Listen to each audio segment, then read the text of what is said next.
लागि प्रक्रिया अगाडि बढाउनुहोस्। म खाना घर आइहाल्छु। हुन्छ सर।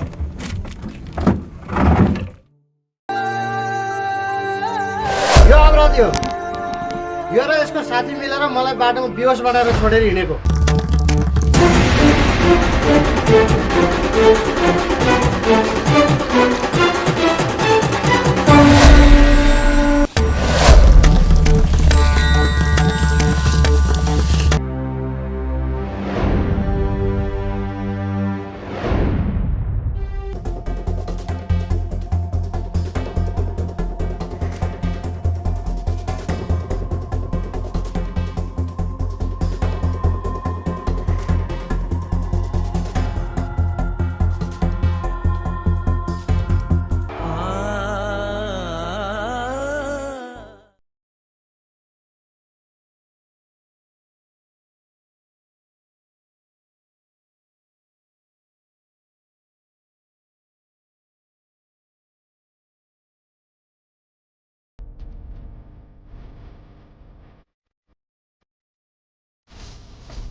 मान्छेले किन गर्न सकेको छु र? जिउँदो लास भएर बाँचेको छु। छोरो जेलमा छ। घर जग्गा काजीको म बन्दकी राखेको छु।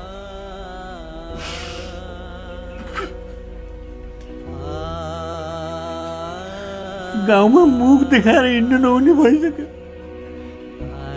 न त कुनै गाउँलेले सहयोग गर्छ, न त आफन्तले नै।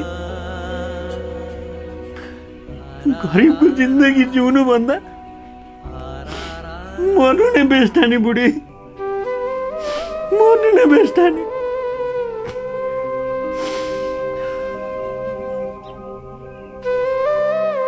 त्यस्तो नभन्नुहोस् बुवा। भन्छन् नि कोही हुँदैन उसको भगवान हुन्छन् भनेर। यो कलियुगमा त भगवान पनि स्वार्थी हुन्छन् छोरी। हामी जस्ता हुँदा खानेको कुरा कसैले सुन्दैन नानी। जहिले आँसु बगाएर दुःखमा बाँच्नुपर्छ। त्यस्तो होइन आमा, सुख र दुःख भनेको दिन र रात जस्तै हो। रात हटेर दिन आएको जस्तै दुःख हटेर सुख पनि अवश्य आउँछ आमा। छोराले सोध्दै थियो तिमीलाई, बुबा किन नआउनु भएको भन्दै थियो।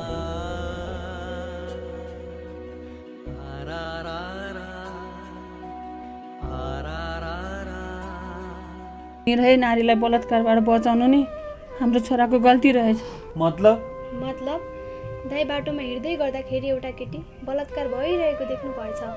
दाइ त्यो केटीलाई बचाउन जानु भएछ। त्यो केटी बोल्न, लेख्न, सुन्न केही नगर्न सक्ने रहेछ। त्यो बलात्कारीले उल्टै हाम्रो दाइलाई फसाएछ बुवा। त्यसो भए त कहाँ जाने? लन्डुलाई भेट्न अब खाना बनाएर लिएर जाउँला। त्यत्तिकै नराम्रो सोचेको रहेछु मैले मेरो लन्डुलाई। कति गाह्रो भयो होला त्यसलाई।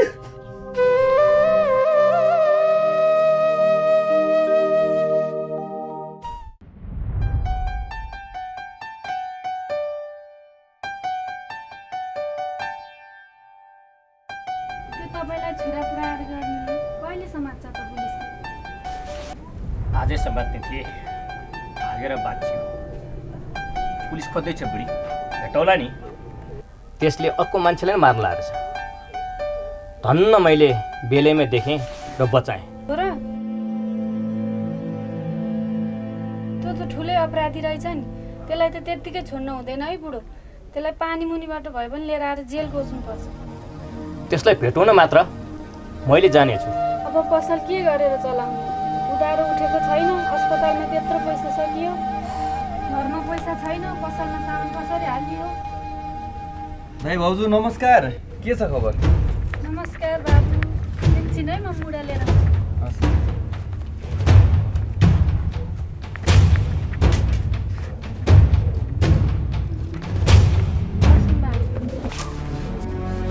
तपाईँलाई धेरै धेरै धन्यवाद है बाबु। किन र भाउजू? तपाईँले त्यो लाठीलाई लन्ठुको शिकार हुनबाट बचाउनु भएकोमा धन्यवाद भन्नु नि बाबु। त्यो त मेरो कर्तव्य हो नि भाउजू। दाइ एकैछिन यता आउनुहोस् न। किन र बाबु? एउटा जरुरी काम थियो दाइ। यतै भन्दा भइहाल्यो नि बाबु। किन मैले सुन्न हुँदैन र? होइन, अलिक सुन्न नमिल्ने कुरा छ भाउजू। दाइ जाम न एकछिन।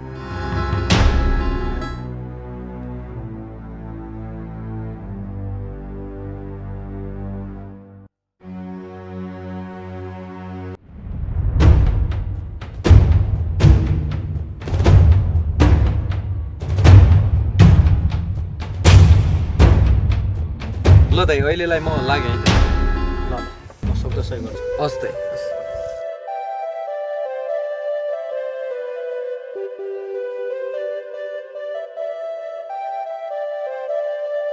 के भन्न आएको रहेछ? के पनि होइन, जाऊ मलाई एक कप चिया तातो पानी ल्याउन।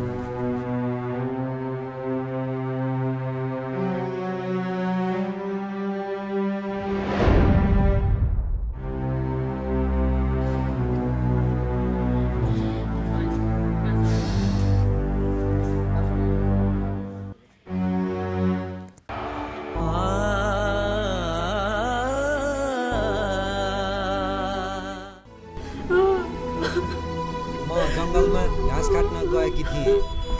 त्यही बेलामा गाउँपालिका अध्यक्षको छोरो आएर मलाई जबरजस्ती गर्यो। म रोएँ, कराएँ, चिच्याएँ, कोही आएन। पछि यहाँ थुनामा रहनु भएको दाई आउनु भएर मलाई बचाउनु भयो। त्यो दाई नआउनु भएको भए त्यो राक्षसले मलाई मार्थ्यो। बिन्ती छ, यो दाइलाई छिटो छोडिदिनुहोस्।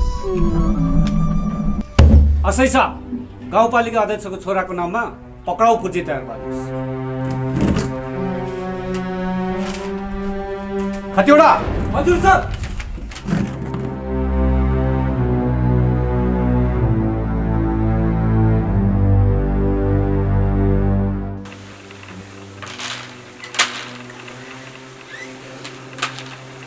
आमा, बुवा, होइन किन चिच्याकी हो? दाइ छुट्टै भयो। भर्खरहरूलाई साथै फोन गरेर दाइले लिन आउनु भन्नुभएको छ। अब गाउँलेहरूको अगाडि मेरो शिर पनि ठाडो हुने भयो। हे भगवान, तिमी स्वार्थी होइन रहेछौ। ढिलै भए पनि हाम्रो पुकार सुनिदियो। हो रहेछ बुढा, भगवान स्वार्थी हुँदैन भनेको साँच्चै हो रहेछ। यहाँ गएर बस्नु कि दाइले खान जाने? जाउँ अब लिन।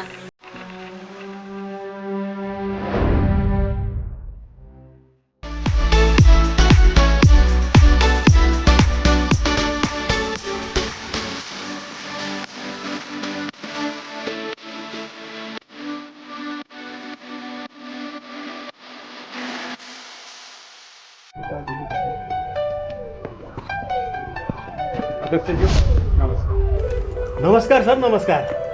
अनि पुरै फौज लिएर आउनु भएको छ त? कतै मेरै सुरक्षाको लागि हो कि हो? तपाईँको होइन, तपाईँको छोराको सुरक्षा गर्नु आएको। किन? त्यसलाई कसको डर छ र? जनताहरूको डर छ।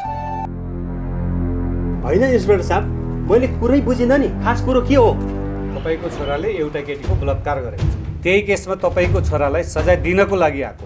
बोलाउनुहोस् छोरालाई। यस्तो नचाहिने बकवास कुरा मसँग नगर्नुहोस्। बिना प्रमाण जे पनि भनिदिने? यो विपक्षी पार्टीले मलाई कमजोर बनाउने चलखेल हुनसक्छ। होइन, के छ प्रमाण? प्रमाण तपाईँकै आधार छ। यी नानीको बयान साथसाथै पक्राउ पुर्जी पनि यहाँ छ। हल्ला साहब, भित्र गएर सोध गर्नुहोस्। इन्सपेक्टर, तैँले मेरो घरभित्र हलदारलाई किन छिराइस्? तपाईँको छोरो चौकीभित्र छिरेपछि थाहा हुन्छ।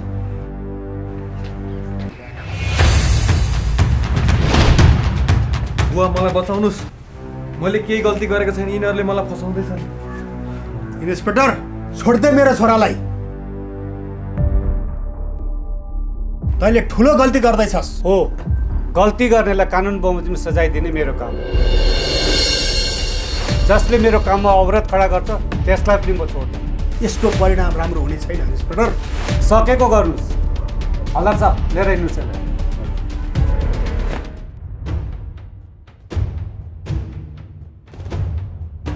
हे भगवान्, कसको हात छ मेरो छोरालाई फसाउनको लागि?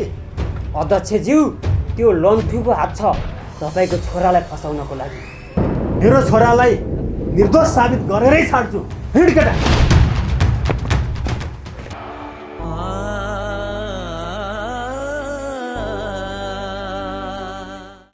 सर, मेरो बुवाले घर जग्गा बन्दकी राखेर 2 लाख रुपियाँ ऋण लिनुभएको थियो।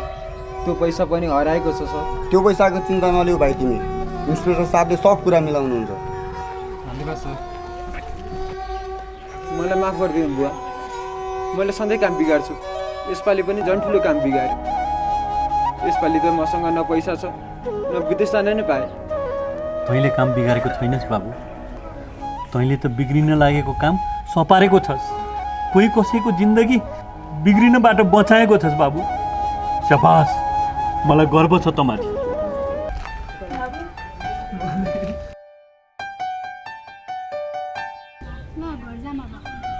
ल, सही छाप गरेर निस्किनुहोस् तपाईँहरू।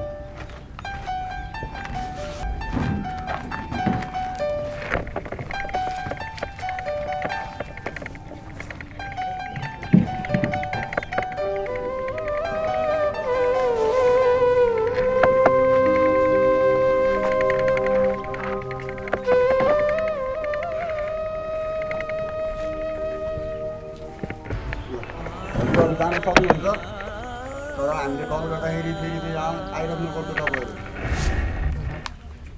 मेरो त हराएको मोबाइल पनि खोज्नुहोस् न। अब तँलाई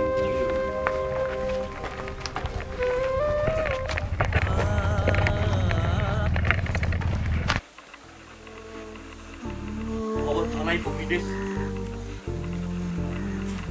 कसरी पठाउने?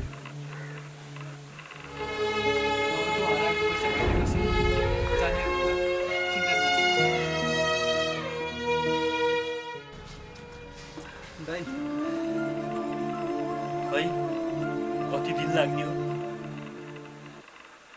समयमा पैसा तिरेन भने यो घर बारी खाजीको होला भन्ने डर छ मलाई।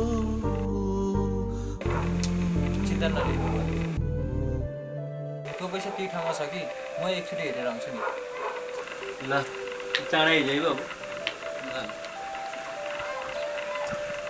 सत्यको धन हो, भेटिन पर्ने हो। म पनि जाम आमा। पर्दैन अहिले जानलाई, अहिले समय ठिक छैन।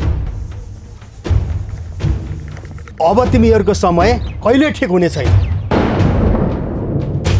यदि मेरो छोरा छिटोभन्दा छिटो छुटेन भने तिमीहरूलाई यो गाउँबाट पाउने सेवा सुविधाबाट सब वञ्चित गराइदिन्छु।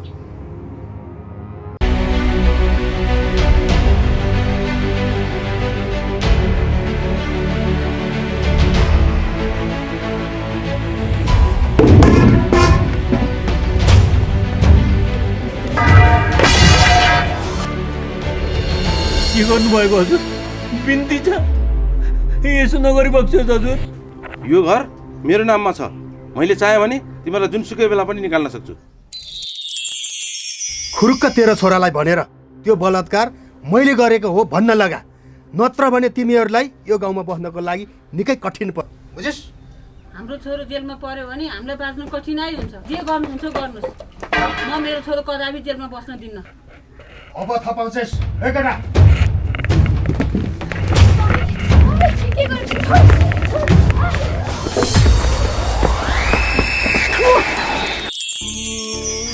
तिमीहरू जस्तो पापीको अन्त्य अवश्य हुन्छ। बढी बोल्छस्?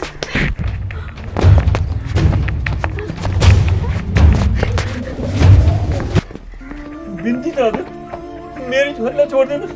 हजुरले जे जे भन्नुहुन्छ म मान्न तयार छु हजुर। तर म मान्दिनँ, बरु हामीलाई मार। म छोरालाई भन्छु हजुर, म छोरालाई भन्छु छोडिदिनु मेरो छोरालाई। आइज, यदि मेरो छोरा छुटेन भने तिमीहरूका घरमा यस्ता रुवाबासी फेरि हुन्छ, बुझिस्? अहिले हामी जान्छौँ, चल। हस् हजुर।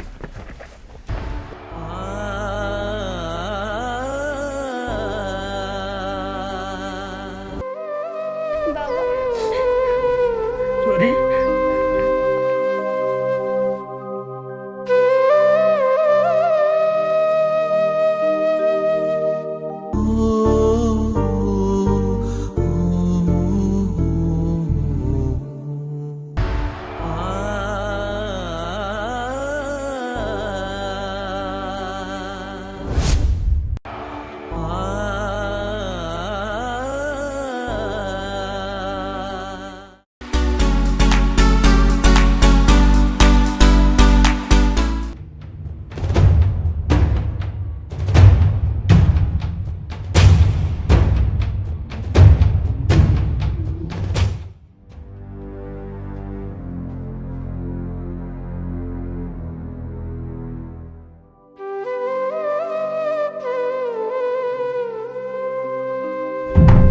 तैँले यो गलत गर्दैछ इन्सपेक्टर।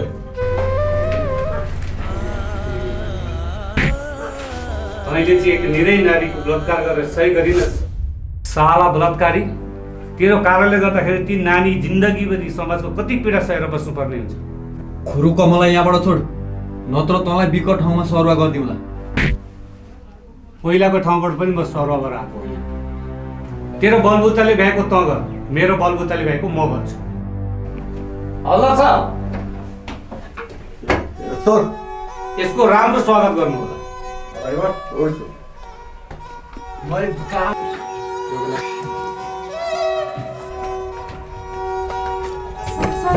न्याय चाहियो। लन्ठुले मलाई बलात्कार गरेछ। के छ प्रमाण? लुगा च्यातिएको छ, जताततै कोपरेको छ। विश्वास लाग्दैन भने अर्को पनि प्रमाण छ।